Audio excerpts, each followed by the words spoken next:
Empower Nation. Welcome to Empower Her Money podcast. I am your host, Angela Duncan, money coach, and I am super excited to bring to you today Emily, and she's going to share her story and kind of how she got to where she's at today. And this podcast is dedicated to all of our women, female entrepreneurs, wherever you are at in your journey, no matter what your past looks like. You can get started today. All it takes is one idea, one implementation, and one connection. And that's how you can move to the next level of success. So welcome, Emily. Thank you so much for joining me today. Thanks so much, Angela, for having me. I'm very Yeah. excited to be here. Yeah. Awesome. So let's talk about your journey, kind of how you got to where you're at now, and what did that look like for you? Yeah, so I'll try and keep it short. I feel like there were a lot of curves and turns in the journey here, but I now can officially say I own two businesses. I co-own a wedding and event venue down here in Miami, where I'm located. And I own that with my husband. So we co-run that, which is pretty fun, very fun. And then I also just finally got approval to launch my own RIA, which in the financial services industry basically means you own or run your own financial planning practice. So after 4 months, I just got official approval from the state of Florida, and I'm really excited about that. But it's kind of funny because people are always like, wedding industry, financial services, those are so different. How did that happen? And I feel like both kind of, I didn't ever really intentionally set out for either of those. But I've been doing financial planning for almost 12 years now, or in the wealth management world for about 12 years now. When I was back in college, I thought I was going to be joining the Peace Corps after college. I wanted to go live abroad, experience other cultures, like hopefully help people and make a positive impact along the way. But the summer before my senior year of college, I got an internship at Merrill Lynch in New York City. And I'm from Ohio originally. I went to school in Indiana. I went to IU.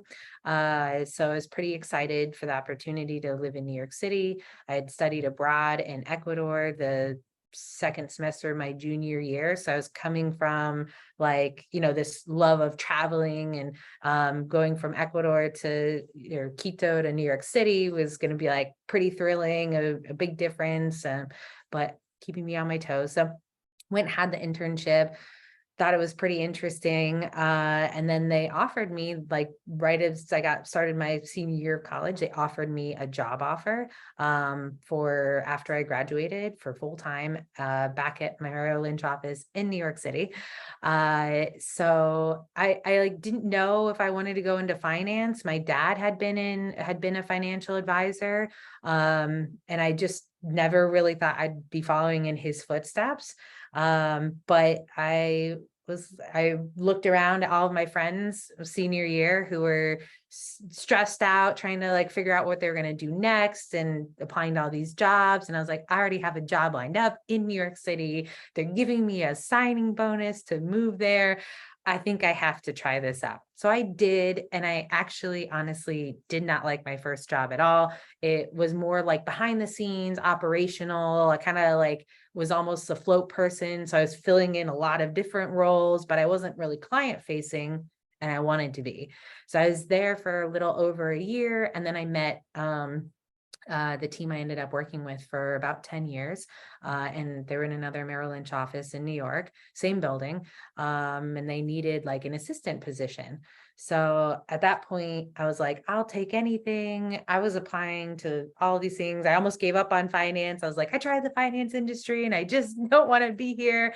I'm going to go, I'm going to like work for a cruise line or an airline. I just want to travel and get out there. But long story short, I took the job as an assistant to 3 financial advisors, two teams or 2 books of business that worked very closely together.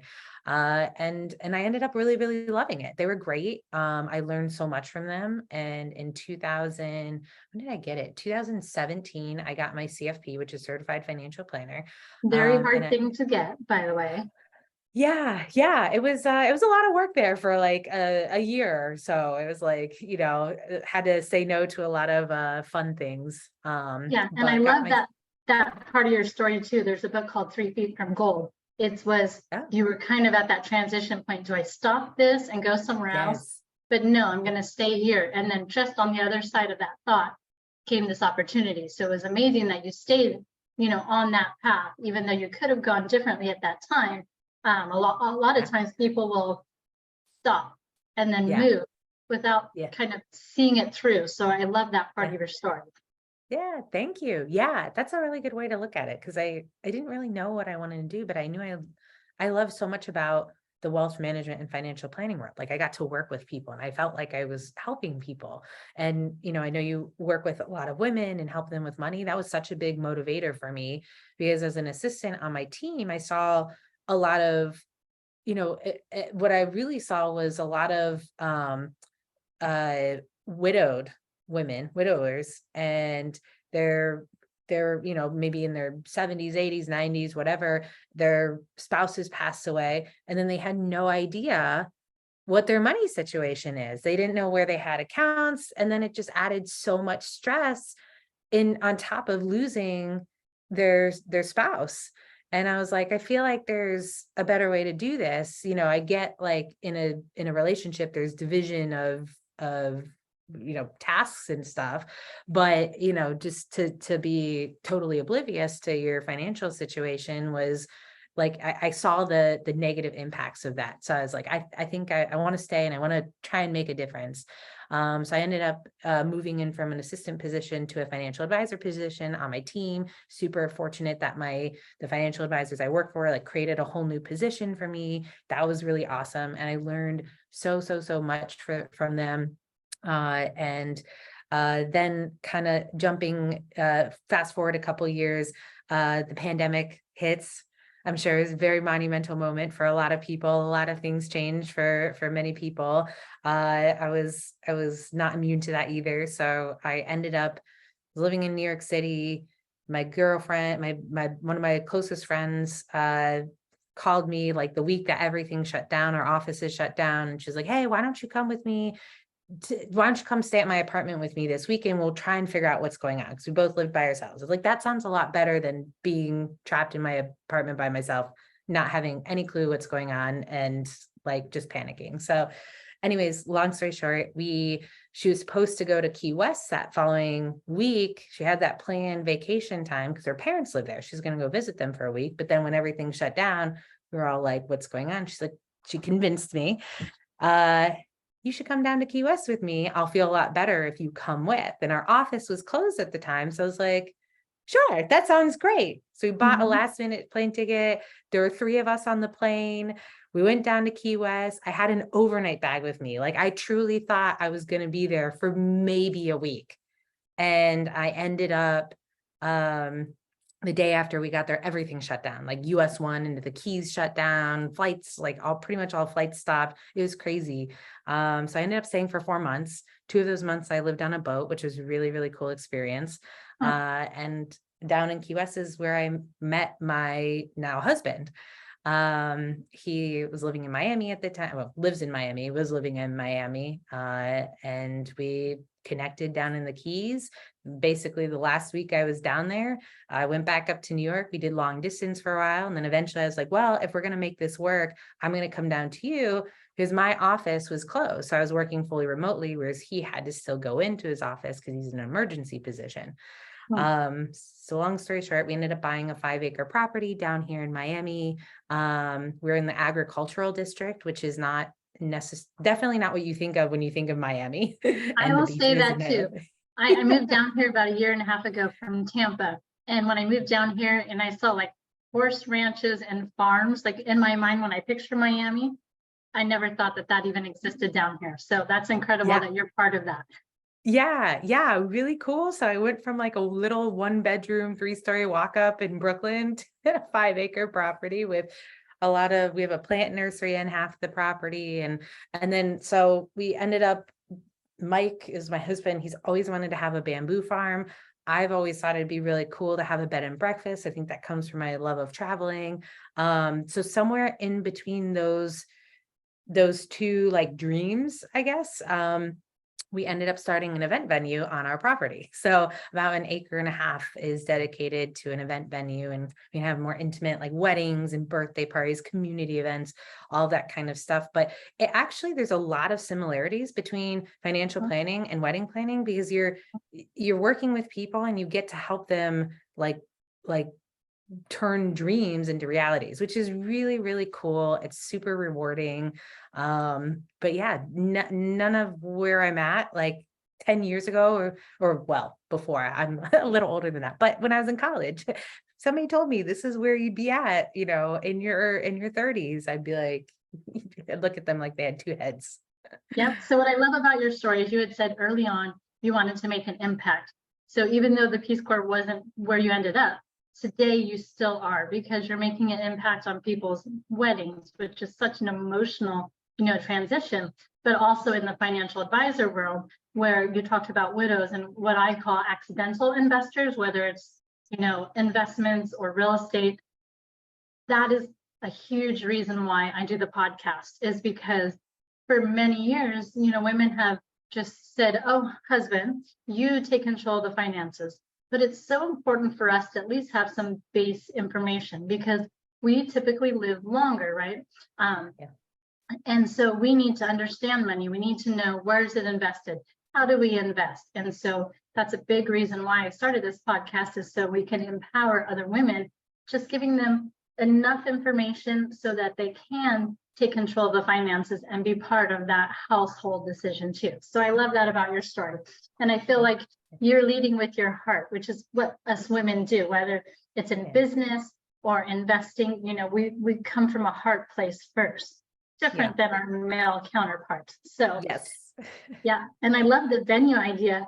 And I was just thinking about you, because at my property, I live in Miami as well. And I had these huge bamboo trees, and they're so gorgeous that they shed like crazy. And I got tired of cleaning up the backyard, so I cut them back a little bit. And my neighbor's like, oh my God, you cut the bamboos. And I felt bad, but I was like, yeah, but they'll grow back. Yeah, exactly. It's actually healthy to do that. It's like part of their maintenance and TLC. So Oh, very good, very good. Yeah. So if somebody wanted to get started, obviously in the RIA space, it's a little bit more difficult to start, but let's talk about the wedding venue itself. If someone listening to this podcast wanted to get started and create that kind of environment for weddings, what would you recommend? Yeah, I mean, it's been a really big journey, and I feel like we're still getting started. So we just celebrated our 1-year anniversary since our grand opening back in mid-June, and we still have so many big plans for the venue, but it was, a lot of things made it happen. I think we get asked a lot, especially I think by parents of maybe couples that come through. A lot of them assume that we inherited the property, or, our parents funded it, or whatever the case may be. But we really bootstrapped a lot of this. So a lot of things fell into place for us that made it happen. One, my husband was in the Army for 10 years.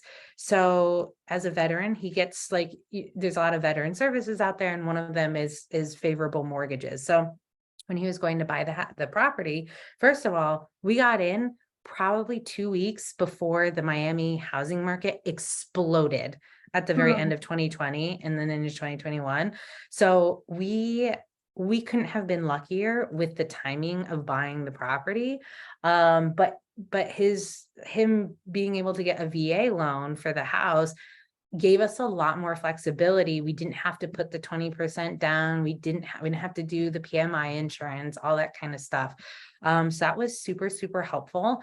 And then I had come into it with some money saved, because I'm, if we talk about money stories at all, like, I grew up very, like, my parents are, especially my mom is, and I love her dearly. She is so frugal. And so, we all grew up with that, kind of not, I don't think it's a money scarcity idea, but very conservative with money, Right. and just very frugal. So I, like, coming into this, when we bought the house, like, I had some money saved, because I saved a lot when I tried to save a lot in New York. New York's obviously a very expensive city. It's kind of hard to save too much, depending, of course, your situation. But I'd been planning on buying a place in New York, so I was saving for that. So I did come in with some money saved up, which was helpful as we got started with the process. But really what helped us, because we basically, the previous owners had horses. So we had a big horse pasture and a kind of an older open stables for the horses. So we took the open field and converted that into the venue. So we really started from scratch. The only things that were really here were big oak trees. We have some oak trees here that have probably been on the property 60, 70, 80 plus years. So we kept those and then kind of built around those. But I mean, we put in probably about 2,000 plants in the last 2 years. We've put in a ton of pavers, pathways, features, the whole shebang. We're currently an outdoor venue, although we're in the process of trying to start the process of building an indoor space, which is super exciting. But a lot of the way we're able to afford what we've been doing is because the value of the property almost doubled from the time we bought it in that short amount of time, because of the housing market explosion in Miami. So we've been able to tap into the equity of the home to pay for a lot of the renovations. So that is how we've been able to do most of it. And then just recently, as we started the process of hopefully putting an indoor space on site, I think because now we have a proven track record. We've booked about 66 events in the last year, which is Wow. pretty exciting. I don't know how that stacks up, but it feels good for us. It's definitely way better than we ever could have imagined, especially for the first year of business. So now that we have a little bit of a proven track record, we've gotten some personal loans from family members that, originally were like, what are you doing? You're crazy. Now they see your But success. So some of those takeaways, exactly. is you were preparing to buy a house before you bought a house. So that was great. You took advantage of some tools that were available to you, which is awesome. You had an idea about a business, and then you took massive action, right? You're putting in the work to create it and continue to create it and make it a better experience. So those are some great takeaways as well.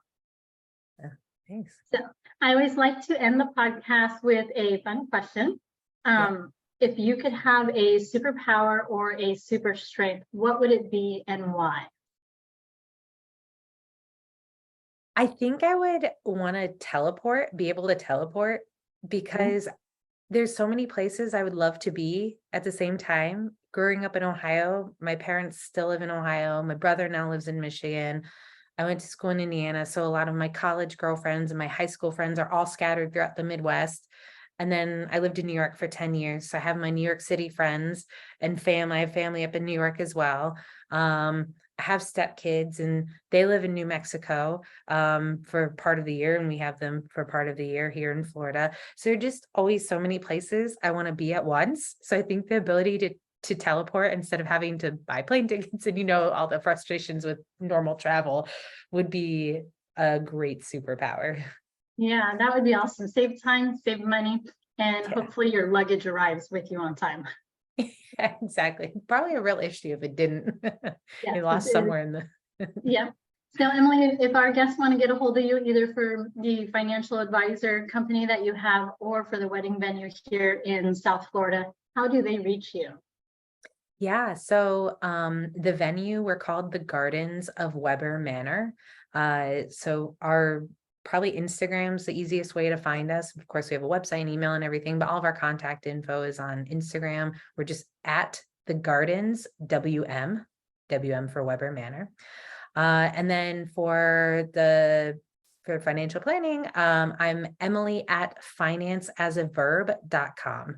That's my email address. And my company is called FAV, FAAV, which stands for Finance as a Verb. So, yeah. Oh, awesome. Very unique name. So thank you again, Emily, for being on our podcast today, where our goal and mission is to empower women. You are one connection, one idea, one implementation away from massive success. So hopefully you guys have learned something today with Emily and all of the knowledge that she has brought to the podcast today. And please do share the podcast. We continue to empower women and hope that we are creating just an incredible world around us. So Emily, thank you again for today. I really appreciate you being on the podcast. Thanks so much, Angela. Really appreciate it.